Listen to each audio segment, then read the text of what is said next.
अस्सलाम वालेकुम प्यारे दोस्तों, मैं उम्मीद करता हूं कि आप सब दोस्त बिल्कुल ठीक ठाक होंगे और खैरियत से भी होंगे। टाइटल देख के आप दोस्तों को आइडिया हो गया होगा कि आज जो हमारी वीडियो है वो किस हवाले से है। तो जी आपने बिल्कुल ठीक समझा है, बर्तन के हवाले से हैं। ये वीडियो पार्ट 2 है और इसमें इंशाल्लाह मैं मजीद जो है आपको बताऊंगा कि आप और मजीद किस तरह के बेहतर जो बर्तन हैं उनके पानी के लिए या उनकी फीड के लिए, उनके चारे के लिए जो है इजीली अपने शहर में बनवा सकते हैं।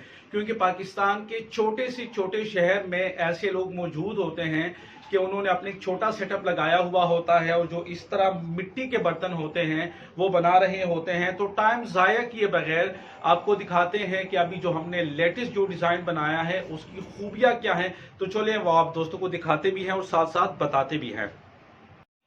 जी प्यारे दोस्तों, जो सबसे पहले हमने डिज़ाइन बनाया था ये देखिएगा, ये वाला है। इसके ऊपर आपको ये गंदगी नज़र आ रही है। तो असल में ये आप दोस्तों को वीडियो में दिखाना था, इसलिए इस तरह का ही बर्तन मैंने चूज़ किया है। ये जो छोटे बनीज होते हैं ये उनकी मेंगड़ी लगी हुई है यहाँ पे, ठीक है। वो उनका अगर मोशंस लगा हो या मेंगड़ी लग जाती है ऊपर, वो बैठ जाते हैं तो वो ऐसे प्रेस हो जाते हैं। उसकी दो तीन वजहें हैं। एक तो इसकी हाइट थोड़ी सी ज़्यादा थी जिसकी वजह से वो नीचे से खा नहीं सकते थे, और दूसरी बात ये थी कि वो उसके ऊपर आ जाते थे क्योंकि केज छोटा होने की वजह से हम अक्सर बर्तन कम रखते थे, तो उस वजह से इस तरह के इश्यूज होते थे।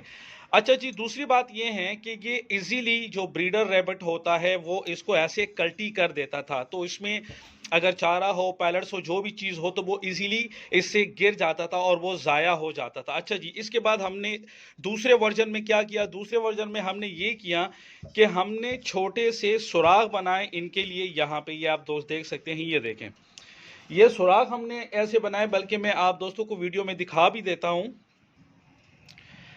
और उसके बाद ये देखिए, ये वेल्डिंग वायर से हम इनको केज के साथ बांध देते थे कि जो रैबिट थोड़ा सा एग्रेसिव होता है कि वो इसको उल्टा ना कर सके, कल्टी ना कर सके, और जो पैलेट्स या इस तरह की चीजें हम उसमें रखते हैं कि वो जाया ना कर सके, वो इसको गिरा ना सके।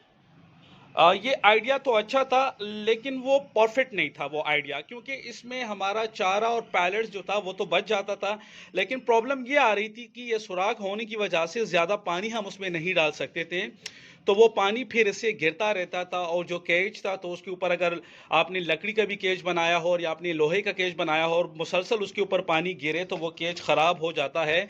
ये हमारा दूसरा वर्जन था। इससे भी फिर हमने बेहतर बनाने की कोशिश की, तो हमने ये चीज़ बनाई। फिर इसमें वो सारी कमियां हमने पूरी की जो हम पिछले वाले जो हमारे दो वर्जन थे जो हमने बनाए हुए थे उसमें हम नहीं कर सके। एक तो इसकी हाइट हमने कम रखी, ये देखें, ये इसकी हाइट हमने कम रखी। अगर हाइट की मैं बात करूं तो तकरीबन ये 2.5 इंच हमने इनकी हाइट रखी हुई है। दूसरा ये कि बर्तन में साइड में यहाँ सुराख बनाने के बजाय हमने यहाँ पे इसको बीच में जो पार्टीशन दी हुई है एक दूसरे को जोड़ने के लिए, तो हमने यहाँ पे इनके सुराख जो है वो बना लिए। अगर कि ऐसा रैबिट जो अगर इसको कल्टी करेगा, गिराएगा, तो हम यहाँ पे इसको बांध देंगे और यहाँ पे हमें साइडों पे इसके सुराख जो हैं वो बनाने नहीं पड़ेंगे। डबल शेप में दूसरा प्लस पॉइंट हमें ये मिलता है कि ये और ज़्यादा भारी हो जाता है। जब ये और ज़्यादा भारी हो जाता है तो कल्टी होने के जो चांसेस होते हैं वो मज़ीद फिर कम हो जाते हैं। तो इस तरीके से हमने ये बनवाए हैं। ये इजीली आप अपने शहर में बनवा सकते हैं। ये असल में हमारे पास फॉर सेल तो नहीं है, लेकिन ये वीडियो बनाने का मकसद यही था कि आप दोस्त अपने रैबिट के लिए सस्ता और बेहतर चीज़ बनवा सकते हैं अपने ही शहर में। जी तो प्यारे दोस्तों, वीडियो में आपने बहुत ज़्यादा तफसील से देखा कि किस तरीके से हम अपने रैबिट्स के लिए जो इस तरह के बर्तन हैं उसके डिज़ाइन में बना सकते हैं। तो अगर आप इस तरह का डिज़ाइन अपने रैबिट्स के लिए बनाते हैं तो इंशाल्लाह मज़ीद जो है आसानियाँ पैदा होगी रैबिट फार्मिंग में। मैं उम्मीद करता हूँ इस वीडियो से आप दोस्तों को बहुत सारा फ़ायदा होगा। अपना बहुत सारा ख्याल रखिएगा, मुझे दुआओं में याद रखिएगा। अल्लाह हाफिज़।